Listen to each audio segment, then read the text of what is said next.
आषाढी एकादशीच्या निमित्तानं सहस्त्रार्जुन प्राथमिक विद्यामंदिर इथं बालवारकऱ्यांच्या दिंडीचं उत्साहपूर्ण आयोजन करण्यात आलं.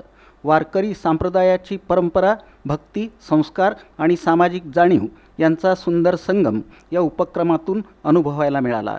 प्रथम विठ्ठल मंदिर ट्रस्टचे सचिव जयकुमार कोल्हापुरे यांच्या हस्ते सपत्नीक पालखीचं पूजन करण्यात आलं. विद्यार्थ्यांनी पारंपरिक वारकरी वेशभूषा परिधान करून टाळ मृदुंगाच्या गजरात विठ्ठल नामाच्या जयघोषात दिंडी काढली.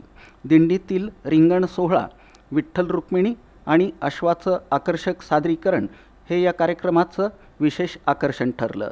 परिसर संपूर्ण भक्तिमय वातावरणानं भारावून गेला होता.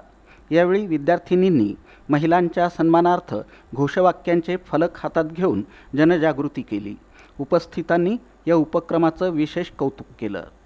कार्यक्रमाला विठ्ठल मंदिर ट्रस्टचे अध्यक्ष संजीव बिद्री, शैक्षणिक संस्थेचे अध्यक्ष राजू भूमकर, शैक्षणिक संस्थेचे सचिव गजानन गोयल, सदस्य संजीव रंगरेज, सुरेश बिद्री, शिरीष कोल्हापुरे, गणेश दामजी, भरतकुमार शालगर, तुकाराम पवार, गायत्री कोल्हापुरे, प्राथमिक विभागाच्या मुख्याध्यापिका मंजुषा माने, प्रशालेचे मुख्याध्यापक मोरेश्वर काटवे, इंग्रजी विभागाच्या मुख्याध्यापिका विजयालक्ष्मी बिराजदार, शिक्षक, शिक्षकेतर कर्मचारी, पालक आणि मान्यवर मोठ्या संख्येनं उपस्थित होते.